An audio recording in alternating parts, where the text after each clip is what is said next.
यात्री के पास में गुरु शुक्राचार्य खड़े हुए कहने लगे, यात्री आज तुमने हमारे वायदे को तोड़ा है। मैं तुम्हें श्राप देता हूँ कि जिस यौवन में, जिस मद में आकर के आपने एक दासी से नाता जोड़ा है, मैं तुम्हें श्राप देता हूँ कि आज ही तुम्हारे ऊपर बुढ़ापा जाए।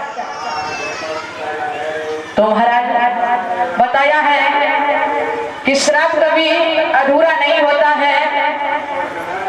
जैसे ही शुक्राचार्य ने महाराज यात्री को श्राप दिया है तो महाराज यात्री के ऊपर बुढ़ापा आ गया।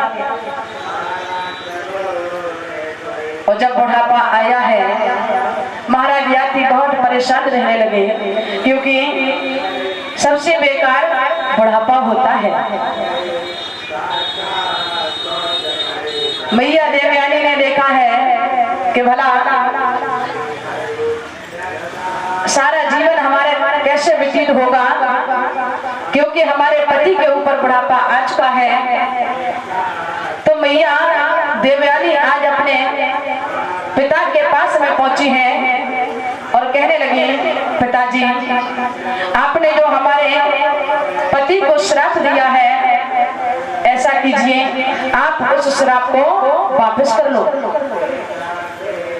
और जब ये बात सुनी है शुक्राचार्य जी मुस्कुराने लगे, बेटी श्राप कभी वापस होता है?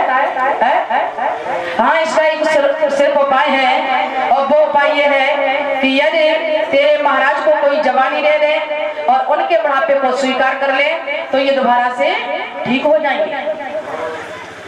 देवयानी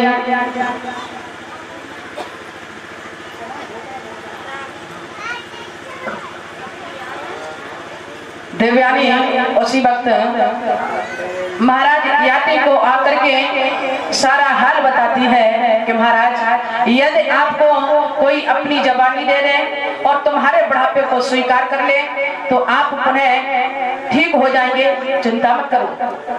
महाराज यात्री ने उसी बीच में अपने महल में बहुत बड़ी आश्रमिक यज्ञ को रखा है, जिस यज्ञ में सभी रिश्तेदारों के लिए निमंत्रण भेजा। और जब सभी हितकारी भारी रिश्तेदार इकट्ठे हुए हैं,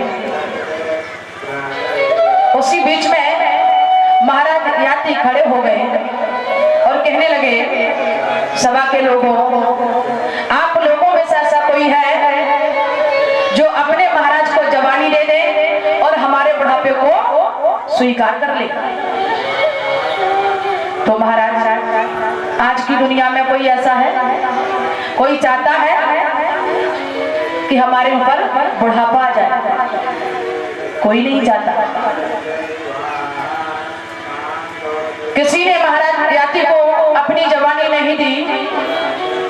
अब महाराज याति को बड़ा दुख है, विचार करते हैं प्रभु यदि मैं इस बांधी को रानी के रूप में नहीं रखते तो इतनी जल्दी हमें बुढ़ापा देखने को नहीं मिलता।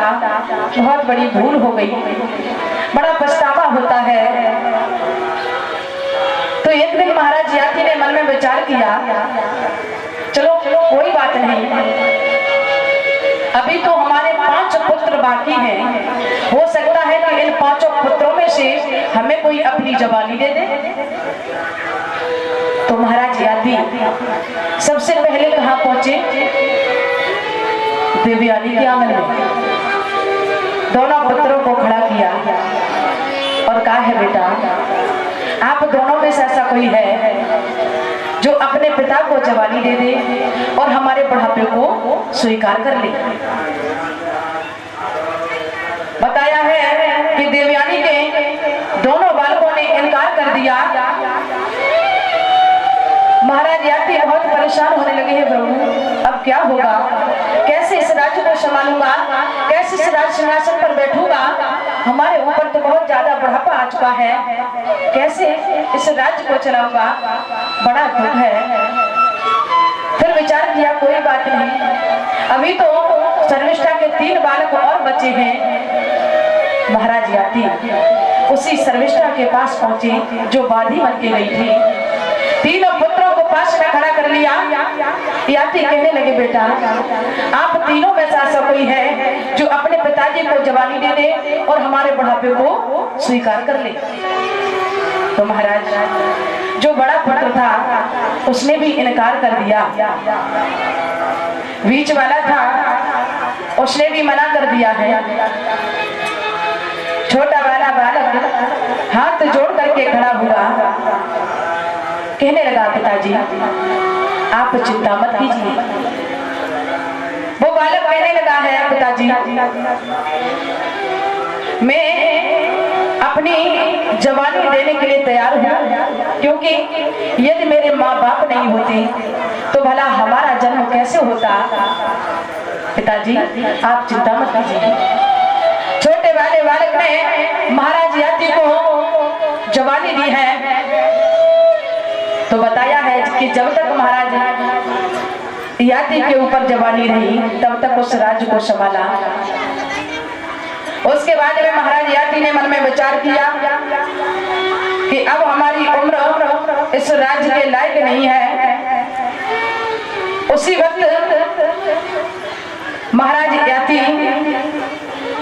जंगल में भजन करने के लिए तैयार हुए हैं। महाराज याति ने मन में विचार किया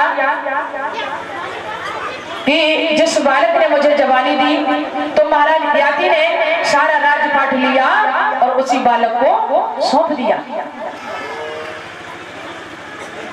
सारा राजपाट उस पुत्र को दिया है। छोटा वाला बालक सारे राज्य को चला रहा है।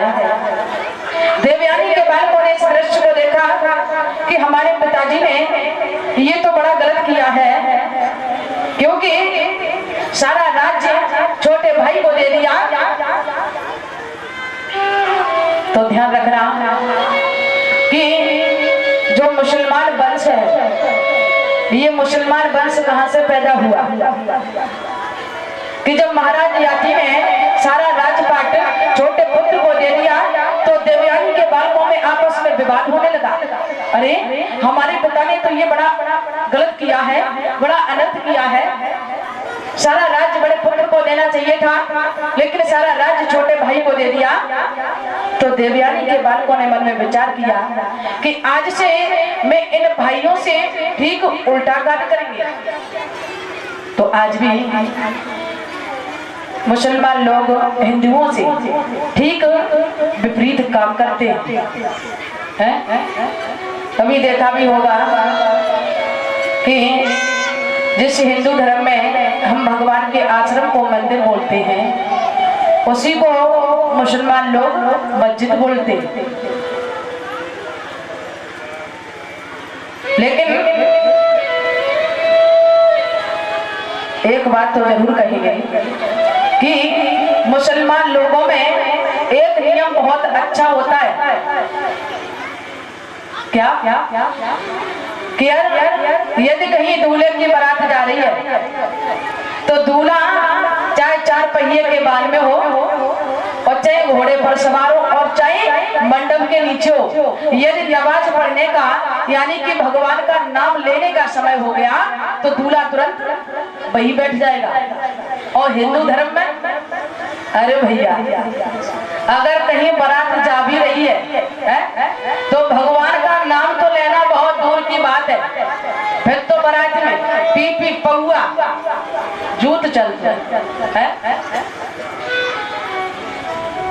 तो ऐसा ही नहीं, ये नियम तो बहुत अच्छा होता है मुसलमान लोगों में और होना भी चाहिए, क्योंकि भगवान ने कितना सुंदर शरीर दिया है जिस शरीर को पाने के लिए बड़े बड़े ब्रह्म बड़े बड़े देवता तरसते हैं। कहा भी गया है कि बड़े भाग्य मानुष तन पावा, ये तो नहीं कहा गया कि बड़े भाग्य भैंसा तन पावा है? क्योंकि भगवान ने कितना सुंदर शरीर दिया है और यदि भगवान ने ये शरीर दिया है तो कुछ ऐसी कमाई कर लो, भगवान के नाम की कमाई कर लो जो आपकी यहाँ भी काम आ सके और मरने के बाद वहां भी काम आ सके। तो आइए छोटा सा भजन बोलेंगे, आगे बड़ी ही चंद्रवंश की